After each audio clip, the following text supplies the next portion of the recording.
This is NEGOTIATEx TV. Hello and welcome to the NEGOTIATEx podcast. My name is Nolan Martin, co-host, co-founder, and with me as always, co-host, co-founder, Aram Donigian. Aram, want to kick it off for today? I will. You know, we're going to travel across the pond once again with our today's guest. And one of these days, Nolan, we need to just go ahead and physically actually travel across that little body of water and get over to some of our friends and colleagues operating out of Europe and elsewhere. Yep. So today, folks, we are joined by Andy Fairie, who spent 30 years as a British police officer, gaining experience in response, public order, and firearms roles.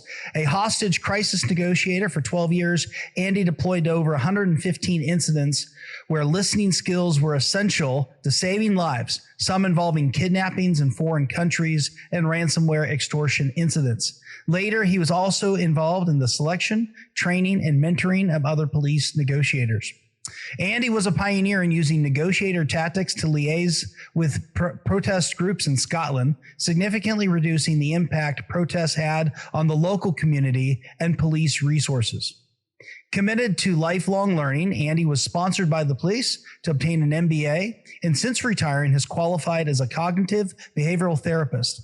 He uses training to help others overcome mental health issues such as anxiety, depression, addiction, and post-traumatic stress disorder. He has combined his experience from both these careers in his book, Listening Skills for Effective Policing, helping officers develop their communication skills through the use of his simple SIMPLE model. And I'm sure we will get into what that stands for in just a moment. Andy, thanks so much for taking the time to be with us today. Thanks for that introduction, Aram. And you're right, you need to get yourselves over here at some point. For sure. Maybe pick the summer though, because it's a bit cold at the moment. It's cold. It's cold here too. So I don't want to trade one cold place for another. So summer sounds great. And I can promise you, Andy, it won't take much twisting of my wife's arm to make that trip happen. Do it. So let's start off by talking a little bit about your personal journey in negotiation.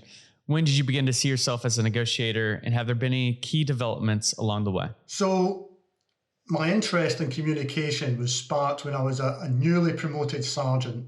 I was given a great job in our organisation's research department, looking after uniform and protective equipment, which was great because I could get bits of kit for officers, and then when I went back on the street, I was able to use those bits of kit, and I thought, why, they're great. And they're still using that kit today, which is really satisfying.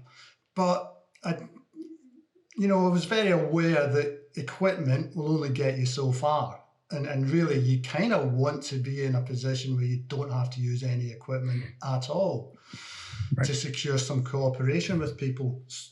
And at that point in time, we talked a good game about the importance of communication and police officers deploying communication skills, but we didn't actually do a lot of training at all for standard police officers. So I looked more and more into the subject, and I found that in our organisation we had police negotiators, and I became more fascinated about their work. I applied to become a negotiator. Didn't get through the first time, the selection process, managed to blag my way through the second application that I made, and got sent off to complete the Scottish negotiator course, which is a UK level qualification. And after that, deployed as part of the negotiator cadre. So to have a normal normal police day job. But if something happened that needed a negotiator, we'd get a phone call, go to an incident and deal with it. So in terms of my journey, what's happened to me along the way, I've kind of, improved my knowledge as I've gone along. As I was coming up towards retirement, I was still keen to try and educate other officers a little bit about what I'd learned along the way. But I also, as I came up to retirement, I decided I want to do something when I retire from the police. And I struck on being a cognitive behavioural therapist. and a lot of crossover in terms of listening skills. Very sort of different approach. When you're a crisis negotiator, you are dealing with someone who needs help there and then to quite possibly stop themselves from completing suicide. As a therapist, you're looking at things from a much longer time base and hoping to achieve a much more sustainable long-term impact. So I've just taken all that knowledge and all that learning, still keen to try and get something back out to police officers. And that's where I developed this simple model, an easy to use model that police officers can readily dip into and utilize that in the conversations and the listening that they have to do on a daily basis. Well, I'll tell you, that story resonates with me. Our own background in negotiation for myself and Nolan here, it goes back to launching the West Point Negotiation Project back in 2008, 2009. And it was a similar thing as we looked at the U.S. military way back then, which was we were talking a good game about how we engaged with other people. But what we were actually doing around training and a model or framework and common language was all over the board and oftentimes non-existent. So really appreciate what you said in terms of identifying kind of the need and recognizing that, there's a difference between being skilled in this and just kind of going at it and hoping for the best. Hope is rarely a good strategy. Yeah. And sometimes people, police officers are great communicators because they're dealing with people in difficult circumstances day after day. In the same way that, I expect military personnel in conflict zones throughout the world or business people in meetings are doing that day after day. But very rarely do we actually give people a model to work with. And very rarely do we sort of encourage that reflection afterwards, which I think is an essential part of the process. Absolutely. Yeah. And often missed. Reflection can be a difficult thing to get, whether it's police officers or military folks. We don't like doing that reflection stuff and looking back and taking ourselves on. That's really difficult work. Especially when I've been to lots of debriefs over the years and nobody has ever mentioned the F word. Feelings during those debriefs. What are those? Yeah, exactly. What are those? We don't have them in place. Hey, Andy, can you tell us about your very first crisis negotiation, being new to this, thinking back, how effective were you that first time out, what you learned from it? Yeah, but I can remember as if it was yesterday. And one of the key strengths of the Scottish negotiating course is when they put you through exercises, they make them as realistic as possible. So if your exercise involves firearms officers pointing guns at people, there will be firearms officers pointing guns at people. If you get too close to a subject, you're going to get something thrown at you. You may get water. You may end up being very wet at the end of an exercise if you haven't maintained that safe distance. But I did my course, and within a week, middle of the night, phoned out to some lady who's suffering a mental health crisis. Drove down there, and first of all, the team I'm working, the other team of negotiators, I kind of knew some of them from my police career generally, but I'd never worked with them as a negotiator before. But the strength of the training is it's a team game. Everybody knows what their role is in that time. But yeah, like I say, got a little bit too close to the subject, got some water thrown over me, or I choose to believe it was water. And I remember at that point thinking, this is just like an exercise. And again, during an exercise, if you'd utilised a member of the public as a third-party intermediary, if you gave that third-party intermediary a half a chance to say something wrong, they would do it and land you in hot water and see how you got out of it. And this was exactly the same. We had the lady's 18-year-old daughter lived with her and was at the scene as well. And an assessment was made to try and use the daughter to see if she could exert some influence over the lady. And she was, the lady was barricaded herself in her house and was throwing things at police officers and me. So we brought our daughter on and things started to go well. And they always tell you in negotiation, the most dangerous point is when you think things are going well. Yeah. But things were going well. But bless her, the daughter, at one point she said, Mom, I just can't go until you're out of there.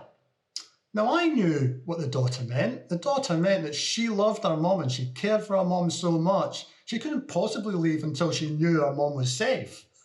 Yeah. The mom took that to mean that the police had taken her daughter hostage and we weren't going to let her go until her mom came out of that house. So suddenly the mom just hates us because we're holding her daughter to ransom. Right. And it just took us way back down the behavioural staircase, and all the good work we'd done up to that point was totally negated. But it was fine. We just got back to our training and started building ourselves back up in terms of rapport and listening and empathising and influence and change. So eventually, we persuaded that mom to come out. And again, using the daughter to show that we hadn't held her hostage, what she had meant by the phrase before, and that it was safe for her to come out. And that was influential in persuading the mom to come out. And she did come out, and we were able to get her some mental health help. In terms of, so we were effective. It maybe took us a bit longer. I maybe learned a little lesson in terms of the importance of maintaining that safe distance. But more than anything else, it was that teamwork, that ability to drop into a negotiating team and instantly start performing the role that you've been assigned. And just being in mind that, the training's realistic for a reason. It's realistic because you've got to use it. And that's right. Just thinking about it from a military or a business perspective, it's exactly the same. People have to know what their role is. I've been to a few cybercrime or extortion incidents with all companies over the years, and you're walking into their incident room, and as I'm introducing myself to people, the people from that organization are introducing themselves to each other, and you're thinking, okay, maybe should you not have met up beforehand and practiced this beforehand? And generally, those organizations where that's not happening, because people know each other beforehand and they know what their role are going to be, generally fare better.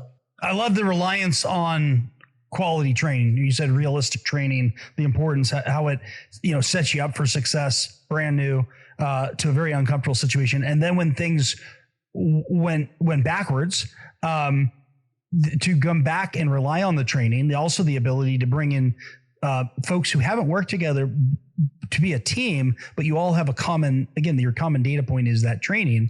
As you went into later parts of your career where you were really involved in the selection, training, development of police negotiators, how did you ensure that the training you were running these folks through met the kind of realistic criteria? So at the end of every negotiating incident in Scotland, there's a debrief form that the negotiator coordinator will fill out.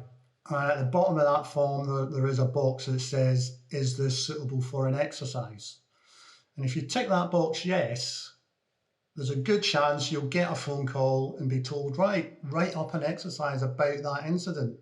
So you've kind of got, a little bit of the case history of the persons involved, what their hooks were, what the events were leading up to them being in crisis, and they then get fed into the training regime, and they will then select those exercises that are likely to bring that realism and deliver learning points to the students. So it's about getting that feedback from the real incidents back into the training exercises. Well, I love that. That's brilliant. Yeah. I don't know if I've ever heard that either, from any audience, corporate, military, police. What a great way to use those debriefs to promote future training. Yeah, very much so. Very powerful. So this next question will be a high level overview of simple, but first just want to tell everyone, go and check out Listening Skills for Effective Policing. What I loved about your book was all the short stories that you put in there. You know, when you just highlight the overall, content of a book, it's not that exciting. But when you tie in all of the stories that you tied in from different vantage points from different people, it made it really, really enjoyable. So highly recommend everyone go and check that out. But high level, then we'll dive down into like specifics of simple. But what are the key components of the negotiation process your organization used and the overall approach to crisis negotiations that led to your simple approach? First of all, Nolan, thanks for actually reading the book. It's very clear when we were discussing the preparation that you'd actually taken a lot of time in terms of digesting it. So I really do appreciate that. I suppose in terms of the organisation that I used to be part of, Police Scotland, the model that we used in terms of negotiation was very much based on the FBI model. So that the whole, behavioural staircase thing. So where, you're employing active listening, but you're trying to develop a rapport, empathise, influence, and then, change behaviour. And that's a very internationally tried and tested model. And I did find that very useful as a negotiator at scenes. Quite often you would get a wee huddle, take some time out, and we'd actually ask ourselves, right, where are we on this staircase? Have we actually have we introduced ourselves? Well, he knows my name and I know his name, so yeah. Right, have we developed any rapport? A little bit of rapport. Have we empathised? Maybe there's a bit more opportunity to empathise because we're not really at the stage of making change. And that is a difficulty. Sometimes people just want to jump in and expect you to change people straight away, and it doesn't. It takes time. Right. And sometimes that would be, you would be explaining that to incident commanders as well, who probably maybe don't have a negotiation background. Where are we on this path? Well, we're here at empathising. Where we're going to go next is we're going to start looking for opportunities to influence change. And it's just explaining them that there is a process and it is lengthy, but it gets results. So that was Police Scotland, and it's a good model. I mean, it's developed by the FBI. We used to have people coming over from the FBI onto the course, and vice versa. People from Scotland went over to the FBI course. It's a great model. It stood the test of time. What I was looking for something that's a little bit easier to use and reference for just those everyday conversations that police officers were having. But I also wanted to bring the police officer into it in terms of their own feelings, their own behaviours, just so that, because that's where the FBI model, it just solely focuses on that conversation between the negotiator and the individual. I wanted to look a little bit more beyond that. So I developed, and I wanted some mnemonic that was easy to remember. I came up with simple. So the first one is stop. I know we'll talk about this in a minute, but stop. So that's about kind of de-escalating yourself before you start trying to de-escalate an individual. I, introduce yourself. M, make it possible to listen. P, know your purpose. L is when you actually do the listening, and a big part of that listening, such an important part, so it has its own letter, E, empathise. So that's a model that I've introduced and brought in with the book. I love the practitioner piece. And I mean, I think Nolan and I would both say that, which is as we were introduced to negotiation, the same sort of concept, which is as a practitioner, which you are a practitioner and you're teaching practitioners, it needs to be something I can actually apply. And in the Army, we love keep it simple, silly, or stupid, or whatever you want to put that last S, right? Keep it, KISS. So I love the idea of simple. Let's dig into each of these. You said stop was around de-escalating myself first. Why is that essential to getting right out the door? Well, particularly for police officers, you imagine you get the call on the radio to go to an incident, It may be because your colleague's screaming for help. So you're driving through the streets, the sirens going, people are getting in your way, they're putting cardboard boxes in front of your car, what they do. And you turn up, you're no use to anyone if you are on 101 in terms of adrenaline. You need that adrenaline to bring your A game, but you're no use if it's completely driving you. And we talk a lot about de-escalation now in the police, which is great because we needed it for so long. But quite often that de-escalation focuses on the individual that you're dealing with or listening to. Sure. But somebody once asked me, can you really apply de-escalation to every incident? And the factor is yes, because you should be able to try and de-escalate yourself. Now that can be difficult because you're in the car, the sirens are going, everybody's trying to collide with you. So it can be difficult. And there are some techniques in the book. The most important, I think, is rectangular breathing. Now there's lots of different types of breathing techniques out, and you have to find the one that works for yourself. I like breathing in for a count of 4, holding for 2, breathing out for 4, holding for 2, and doing that. You only need to do that 3 or 4 times. And when you tell police officers about breathing, they're really skeptical because it seems such a simple thing to do. But how is that going to change my mood? How's that going to make me a better cop? But the research is out there. You know, years ago, they took 2 classes of recruits of US police officers. They gave one of the classes an input in breathing skills. They gave the other class a completely different, irrelevant lecture. And then they put both classes through a series of tests. And those tests were like handcuffing people or dealing with a non-compliant subject or an incident where they had to remember some of the things that had happened. And the cops that had the breathing input, despite not being told why they would be getting the breathing input, performed significantly better. Wow. So there's when you tell cops, look, there's signs here that will help you in police tasks perform them better. You'll remember more of what actually happened in the incident. But it's other simple things. I remember years ago when I was a firearms officer, I'd be firing down the range and I'd be fine. And then it would come to the actual assessment that you'd have to do every now and then. And I was kind of scraping through. And I remember saying to the instructor, I don't get this. I think actually I'm just getting nervous because of the assessment. And the instructor says, right, let's take this back to basics. And I thought he was going to start talking about, you know, my trigger pull and breathing. And he says, what's your range song? And I looked at him and I said, my what? Your range song. What's the song you sing in your head when you're on the range? I went, I don't have one. He says, you've got to have a song. And his theory, but it worked for me, have a song that you sing in your head when you're on the range, and it needs to be quick enough that you're reacting quickly enough, but it needs to be slow enough that it calms you down in between.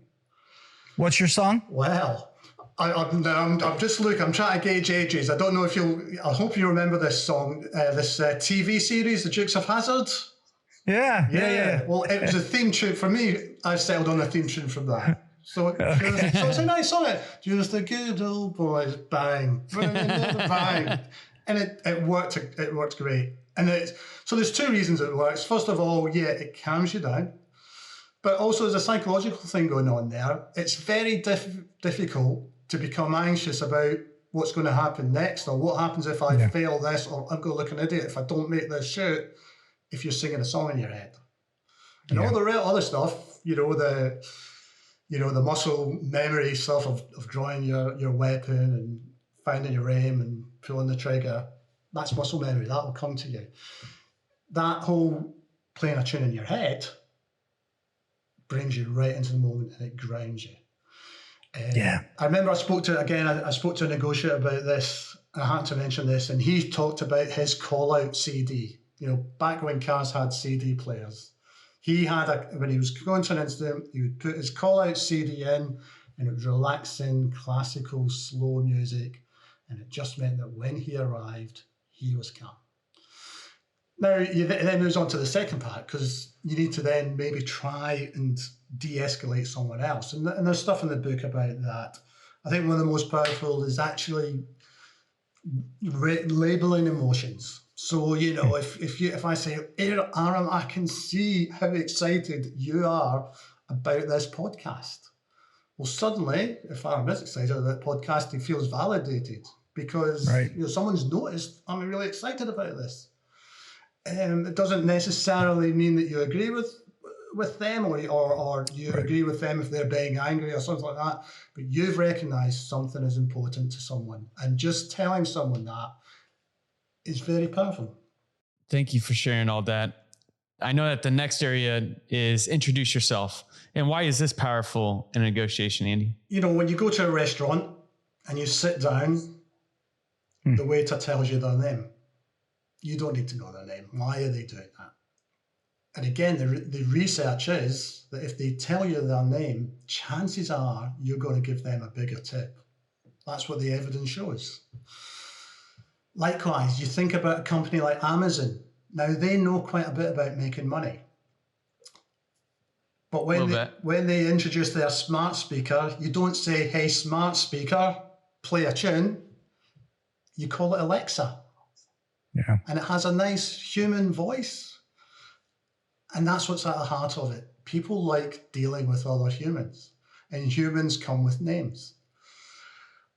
Years ago, I used to get a lot of unsolicited marketing calls from people wanting to sell me accident insurance or what have you. And these calls were unlawful, so you would never get the name of the person that was making the call to you.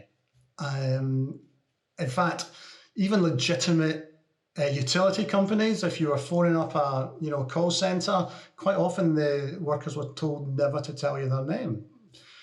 And I can understand that is to prevent people becoming fixated about individuals. I get that. But of course, the difficulty is you then depersonalizes, dehumanizes that person on the end of the phone. And I would fall victim to that. As soon as I would hear this and they wouldn't tell me their name, I'd actually start to get quite angry about it and start being quite rude to them, which is not me. And it certainly wouldn't happen if I knew it was Nolan from, Glasgow calling me. So that's why the introduction is important. Police officers can be, I see a lot of clips on things like YouTube or whatever, where someone's having a difficult conversation, a police officer's having a difficult conversation with a member of the public. A member of the public's not happy about it, and they say, I want your name. And the police officer decides, I'm not telling you my name. You can read my number. So police officers in the UK all have a number on their shoulder. You can read my number. And as soon as, over the years, whenever I've heard a colleague say that to someone, I've thought, I'm just going to put my notebook away. I think I'll get on the radio, start asking for backup because this conversation is going south. Wow. And it's just about personalizing that whole, that whole conversation. Yeah, what I like about this model so far is just the intentionality around the setup, right? I mean, we're still setting conditions in this through the first two. When we talk about stop, how I'm grounding myself, thinking about introducing myself, that personal connection. Even as you get into your third, M stands for make it possible to listen. Yeah.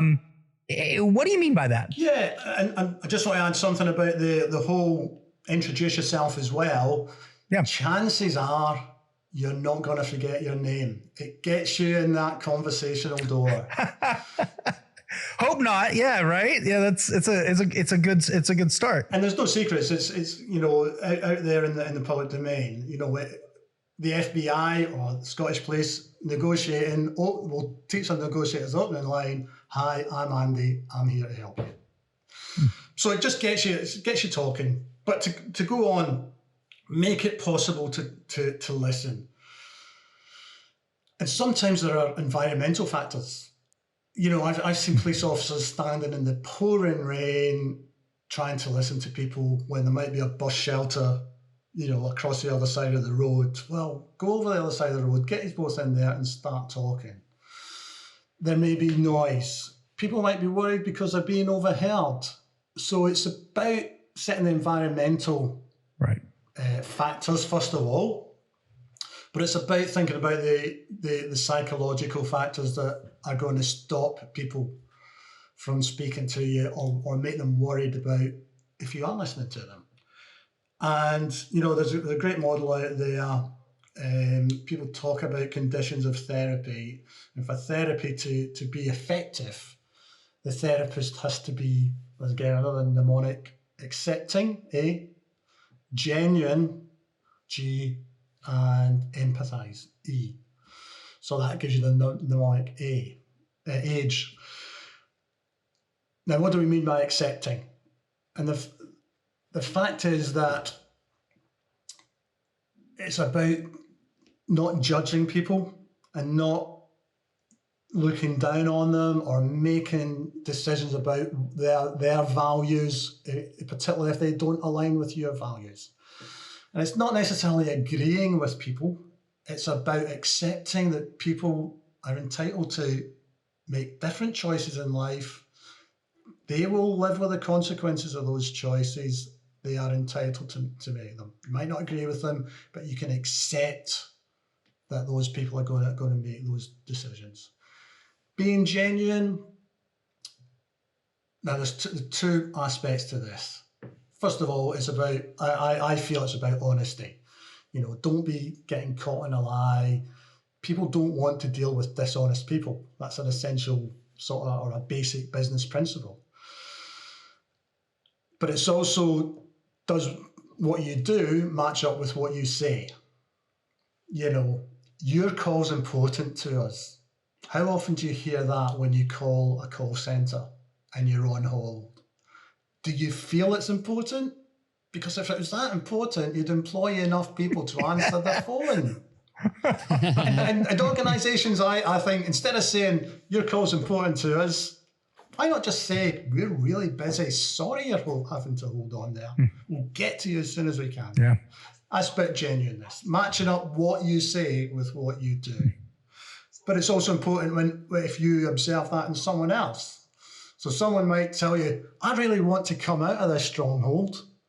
Or I really want to come out of this building, but they're not. What they're saying and what they're doing are two different things. And it comes into the business arena as well. Someone may say, I really want to give you the best possible deal, but you kind of get the feeling they're not giving you the best possible deal, and you've got to try and work on that. Right. So that's about the psychological things. There are other things as well. So, for example, I found out years ago, if as a police officer, I want someone to stop talking to me, best thing to do is take out my notebook and start writing down what they were saying. And it worked two ways. I remember years ago, I was doing house-to-house inquiries regarding a murder that had taken place. It was in an area that nobody wanted to talk to the police, because if people found out that they'd passed information to the police, they would get hassle from the local community. And so I'd make a big play. I would take down, right, there's Nolan. He knows nothing about this murder. And I'd put my notebook away, put my pen away, and then I'd say, okay, Nolan, that's a written record away. What's the gossip? And suddenly people would relax and they would say, well, I heard something. I was in the shop and I heard somebody say something and a name was mentioned, and they would tell you that. And that was great, and okay, it's verbal testimony. It's not great because it's not written down, but if somebody doesn't tell it to you, first of all, you can't then write it down at a later stage. You can't then try and build that relationship.